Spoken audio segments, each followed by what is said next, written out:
Welcome to our channel 1985 V5. ഞങ്ങളുടെ ചാനലിലേക്ക് എല്ലാവർക്കും ഹാർദവമായ സ്വാഗതം. ലക്ഷ്മി ലതയെ കാണുന്നില്ലല്ലോ. Waiting for you. എന്താണ് കുറച്ച് ലേറ്റ് ആയിപ്പോയി, സോറി. അപ്പൊ നമ്മുടെ ഇന്നത്തെ ന്യൂസ് എന്താണ് ഡിസ്കഷന് വേണ്ടിയിട്ടുള്ള? ധാരാളം ഉണ്ടല്ലോ, കൗതുക വാർത്തകൾ തന്നെയുണ്ട്. കൗതുക വാർത്തകളോ? It's quite interesting. പറയാം, എന്നാ നമുക്ക് തുടങ്ങാം. Yes, look at this. ഈ ന്യൂസ് കണ്ടോ? വരന് സിബിൽ സ്കോർ കുറവ്, വിവാഹം വേണ്ടെന്ന് വെച്ച് വധുവിൻ്റെ ബന്ധുക്കൾ. സംഭവം നടന്നത് മഹാരാഷ്ട്രയിലെ മൂർത്തിസാപൂരിലാണ്. ടൈംസ് ഓഫ് ഇന്ത്യ റിപ്പോർട്ട് ചെയ്തതാണെന്നാണ് ഈ ന്യൂസിൽ പറയുന്നത്.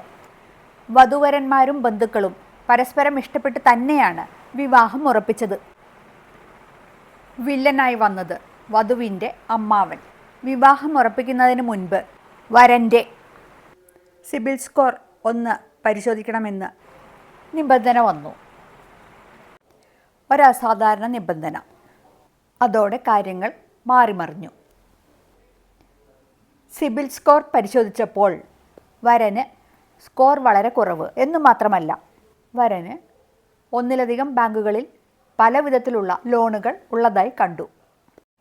അതുകൊണ്ട് വരൻ സാമ്പത്തികമായി അത്ര ഭേദപ്പെട്ട നിലയിലല്ല എന്ന നിഗമനത്തിൽ വധുവിൻ്റെ ബന്ധുക്കൾ എത്തിച്ചേർന്നു. വിവാഹത്തിൽ നിന്ന് പിന്മാറുകയും ചെയ്തു എന്നാണ് ഈ റിപ്പോർട്ടിൽ പറയുന്നത്.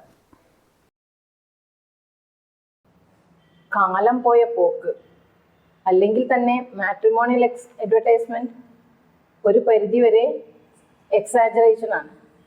വധു വരൻ ഇവർക്ക് നോ എഡ്യൂക്കേഷൻ ലോൺ, ബാധ്യതകളില്ല എന്നൊക്കെ കാണാറുണ്ട്.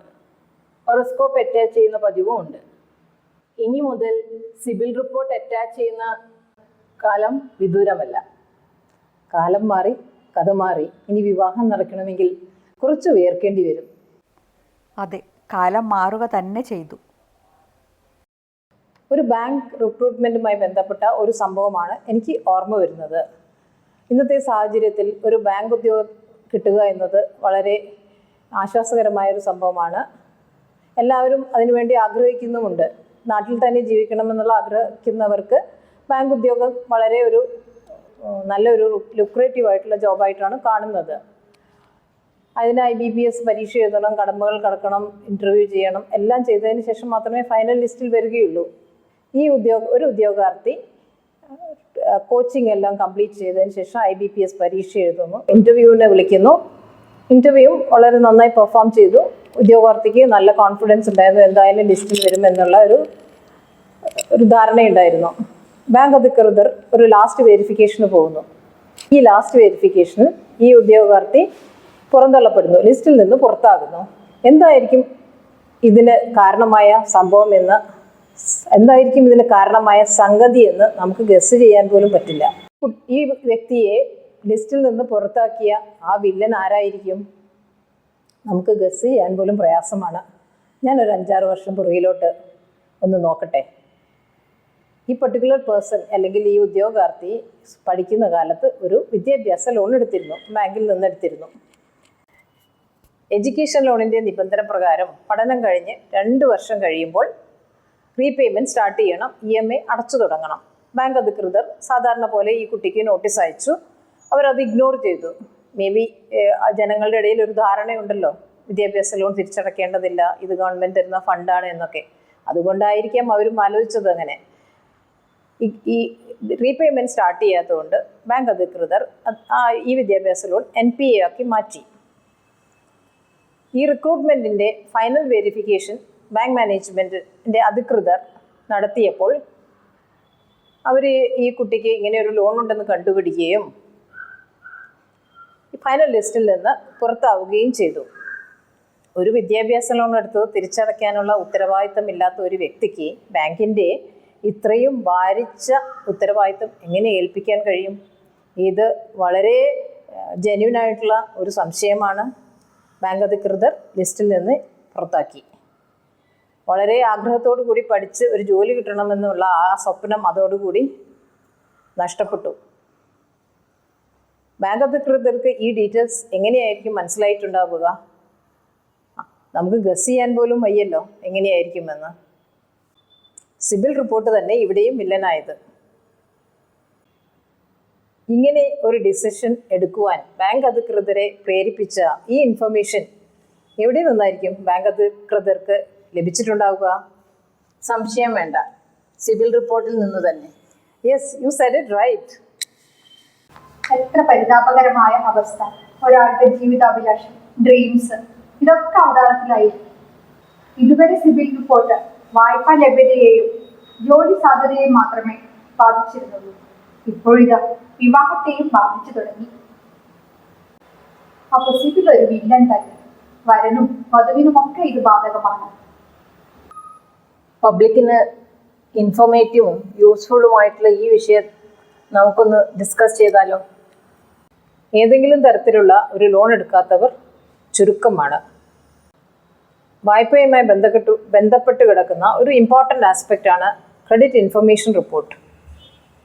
നമ്മളതിനെ സിബിൽ റിപ്പോർട്ട് അല്ലെങ്കിൽ ക്രെഡിറ്റ് സ്കോർ എന്നൊക്കെ പറയുന്നു.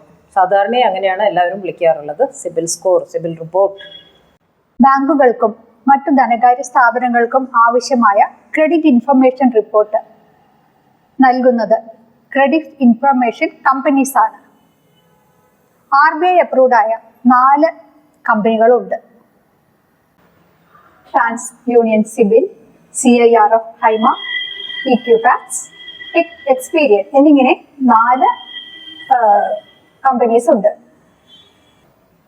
ബാങ്കുകളും മറ്റു ധനകാര്യ സ്ഥാപനങ്ങളും ഇതിൽ മെമ്പർഷിപ്പ് എടുക്കുന്നത് കാരണം ഡീറ്റെയിൽഡ് ആയിട്ടുള്ള റിപ്പോർട്ടാണ് ലഭിക്കുന്നത്.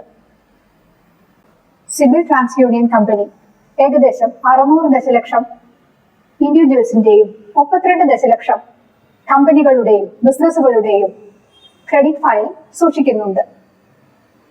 അതുകൊണ്ട് തന്നെ ഒരു ലോൺ ആപ്ലിക്കേഷൻ്റെ ഫസ്റ്റ് സ്റ്റെപ്പായി ക്രെഡിറ്റ് ഡീറ്റെയിൽസ് ജനറേറ്റ് ചെയ്യുന്നു. ഒരു ഫിനാൻഷ്യൽ ഡിസിഷൻ എടുക്കുന്നതിൽ ഒരു വ്യക്തിയുടെ ക്രെഡിറ്റ് ഹിസ്റ്ററിയും ക്രെഡിറ്റ് സ്കോറും ഒരു പ്രധാനപ്പെട്ട പങ്ക് വഹിക്കുന്നു. എങ്ങനെയാണ് ക്രെഡിറ്റ് ഇൻഫർമേഷൻ റിപ്പോർട്ട് ജനറേറ്റ് ചെയ്യുന്നത്? എന്തൊക്കെ ഡീറ്റെയിൽസ് ആണ് കൊടുക്കേണ്ടത്? ഒരു വ്യക്തിയുടെ pan card, Aadhaar card, voters ID, mobile number, land line number, address maximum 4 എണ്ണം, പാസ്പോർട്ട് നമ്പറും കൊടുക്കാവുന്നതാണ്. ഇതൊക്കെയാണ് ഈ സിബിൽ റിപ്പോർട്ട് കറക്റ്റായിട്ട് ലഭിക്കുന്നതിന് ആവശ്യമായ സംഗതികൾ. ഇത് കറക്റ്റായി ഫീഡ് ചെയ്യുകയും വേണം. ഫീഡ് ചെയ്യുമ്പോൾ എന്തെങ്കിലും ഒരു ചെറിയ വ്യത്യാസം ഉണ്ടായാൽ മതി ഈ നമ്മുടെ റിപ്പോർട്ട്, സിബിൽ റിപ്പോർട്ട് അതിലും വ്യത്യാസങ്ങൾ വരുന്നതാണ്. കറക്റ്റായി ഫീഡ് ചെയ്യുക, കറക്റ്റായിട്ടുള്ള ഡീറ്റെയിൽസ് കൊടുക്കുക, എന്നാൽ മാത്രമേ കറക്റ്റായിട്ടുള്ള റിപ്പോർട്ടും കിട്ടുകയുള്ളൂ. ഈ പറഞ്ഞ ഡീറ്റെയിൽസ് എൻ്റർ ചെയ്താൽ എന്തൊക്കെ ഇൻഫർമേഷൻ ആയിരിക്കും ലഭിക്കുന്നത്? മുൻപെടുത്തിട്ടുള്ള ലോൺ ഡീറ്റെയിൽസ്, നിലവിലുള്ള ലോണുകളെക്കുറിച്ചുള്ള വിവരങ്ങൾ, ഒരേ ആവശ്യത്തിന് പല ബാങ്കുകളിൽ നിന്ന് ലോൺ എടുത്തിട്ടുണ്ടോ, ലോണിൻ്റെ തിരിച്ചടവ് കൃത്യമാണോ, കുടിശ്ശികയുണ്ടോ, NP ആണോ, OTS ആണോ, സൂട്ട് ഫയൽഡ് അക്കൗണ്ട് ആണോ, റിട്ടേൺ ഓഫ് അക്കൗണ്ട് ആണോ, ക്രെഡിറ്റ് കാർഡ് ഉണ്ടെങ്കിൽ അതിൻ്റെ റീപേയ്മെൻറ്റ് റെഗുലർ ആണോ, എന്തെങ്കിലും ഡിലേ ഉണ്ടോ, ഡ്യൂ ഡേറ്റിന് ശേഷമാണോ പേ ചെയ്യുന്നത്. ഇങ്ങനെ എല്ലാ ഡീറ്റെയിൽസും ക്രെഡിറ്റ് ഇൻഫർമേഷൻ റിപ്പോർട്ടിൽ നിന്ന് ലഭിക്കും. അരിയേഴ്സ് ഉണ്ടെങ്കിൽ എത്ര ദിവസം ഡിലേ ഉണ്ട്, ഈവൻ ഒരു ദിവസത്തെ ഡിലേ വരെ റിഫ്ലക്റ്റ് ചെയ്യും ഈ റിപ്പോർട്ടിൽ. ഈ പ്രീവിയസ് ഹിസ്റ്ററിയുടെ ബേസിസിൽ ഒരു അൽഗോരിതം ഉപയോഗിച്ച് ഒരു 3 ഡിജിറ്റ് നമ്പർ ഡിറൈവ് ചെയ്യുന്നു. ഇതിനാണ് ക്രെഡിറ്റ് സ്കോർ എന്ന് പറയുന്നത്. നമ്മുടെ സൂപ്പർ വില്ലൻ ഇത് തന്നെ. വിവാഹവും ജോലി സാധ്യതയും ലോൺ സാധ്യതയും എല്ലാം നശിപ്പിക്കുന്ന ഒരു വില്ലൻ തന്നെയാണ് സിബിൽ സ്കോർ. സിബിലിൻ്റെ ഐഡിയൽ സ്കോർ എന്താണെന്ന് നമുക്ക് നോക്കാം. 300 to 549 poor, 550 to 649 average, 650 to 749 good, 750 to 900 excellent. മറ്റു കമ്പനികളുടെ സ്കോറും ഏറെക്കുറെ സിമിലർ ആണ്. ഇതിൽ നിന്ന് തന്നെ ഒരു കാര്യം വ്യക്തമാണ്, 750 ആൻഡ് അബവ് ആണ് ഐഡിയൽ സ്കോർ. നല്ല ക്രെഡിറ്റ് സ്കോർ ഒരു റെസ്പോൺസിബിൾ ബോറോവറിനെ റെപ്രസെൻറ്റ് ചെയ്യുന്നു. Better score reflects credit worthiness of A person. ഇത്തരം വ്യക്തികൾക്ക് ലോൺ കൊടുക്കാൻ ലെൻഡേഴ്സിന് താല്പര്യവും കോൺഫിഡൻസും ഉണ്ടാകും. അങ്ങനെയെങ്കിൽ പ്രീവിയസ് ഹിസ്റ്ററി ഇല്ലാത്തവർക്കും ഒരു ലോണും എടുക്കാത്തവർക്കും എന്ത് സ്കോർ ലഭിക്കും? നോ ഹിറ്റ് എന്ന് വരും. A good previous history is always beneficial for individuals. ഒരു നല്ല ക്രെഡിറ്റ് സ്കോർ ഉണ്ടെങ്കിൽ ലോൺ കൊടുക്കുന്ന സ്ഥാപനത്തിന് ആ വ്യക്തിയെക്കുറിച്ചുള്ള സംശയത്തിന്, അതായത് ബാങ്ക് കൊടുക്കുന്ന പണം തിരിച്ചു ലഭിക്കുമോ, ആറ്റിറ്റ്യൂഡ് ഓഫ് ദി പേഴ്സൺ, ഇങ്ങനെയുള്ള സംശയങ്ങൾ ഒരു പരിധി വരെ ലഘൂകരിക്കപ്പെടും. എബവ് 750 ക്രെഡിറ്റ് സ്കോർ ഉള്ളവരെ ബാങ്കുകൾ പ്രിഫർ ചെയ്യുന്നു. കാരണം അവർ ഉത്തരവാദിത്തത്തോടെ ലോണുകൾ കൈകാര്യം ചെയ്യുമെന്നുള്ള വിശ്വാസം. ഗുഡ് സ്കോർ, ബാഡ് സ്കോർ, ഇവ എന്താണ്? Below 650 considered as bad score. Below 650 score ഉള്ളവർക്ക് ലോൺ കിട്ടുമോ? ബിലോ 650 സ്കോർ ലോൺ കിട്ടുന്നതിനുള്ള സാധ്യത വളരെ കുറവാണ്. നിരസിക്കപ്പെടാനുള്ള സാധ്യതയാണ് കൂടുതലുള്ളത്. എന്തൊക്കെയാണ് ഉയർന്ന ക്രെഡിറ്റ് സ്കോറിന്റെ ബെനിഫിറ്റ്സ്? ഉയർന്ന ക്രെഡിറ്റ് സ്കോർ ഉണ്ടെങ്കിൽ ലോൺ കിട്ടാനുള്ള സാധ്യത കൂടുതലാണ്. ഈ ഉയർന്ന സ്കോർ ഉള്ളവർക്ക് പലിശയും ഇളവും ലഭിക്കുന്നതാണ്. ഏത് വ്യക്തിക്കും അവനവന്റെ ക്രെഡിറ്റ് സ്കോർ ഓൺലൈനായി എടുക്കാവുന്നതാണ്. മെമ്പേഴ്സിന് പക്ഷേ ഡീറ്റെയിൽ റിപ്പോർട്ട് കിട്ടും. ലോൺ റിജക്ഷൻസ് സ്കോറിനെ പ്രതികൂലമായി ബാധിക്കുമെന്ന് നിങ്ങൾ നേരത്തെ സൂചിപ്പിച്ചിരുന്നുവല്ലോ. പ്രധാനമായും എല്ലാവരും അറിഞ്ഞിരിക്കേണ്ട സംഗതി, മനസ്സിലാക്കേണ്ട സംഗതി ഇതാണ്: പ്രായം, തൊഴിൽ, വരുമാനം, പ്രവൃത്തി പരിചയം എന്നിവ ഒരു ലോൺ കിട്ടാൻ അത്യാവശ്യമായ കാര്യങ്ങളാണെങ്കിലും ഒരു വ്യക്തിയുടെ ക്രെഡിറ്റ് ഹിസ്റ്ററി, ക്രെഡിറ്റ് സ്കോർ എന്നിവ ഒഴിച്ചുകൂടാനാവാത്ത ഒരു കണ്ടീഷൻ തന്നെയാണ്. സിബിലിൻ്റെ പ്രാധാന്യം കൂടിക്കൂടി വരികയാണെന്ന് എല്ലാവർക്കും മനസ്സിലായി കാണുമല്ലോ.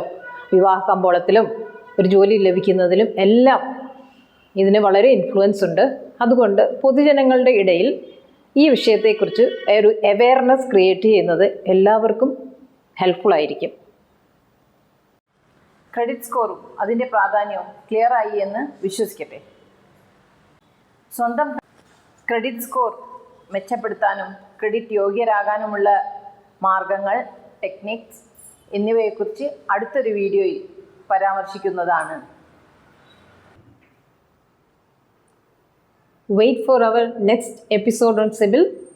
Stay tuned to 1985 V5. Till then, bye. അടുത്ത സിബിൽ സ്കോർ എപ്പിസോഡ് തീർച്ചയായും കാണണേ. Please share, subscribe and comment our channel 1985 V5.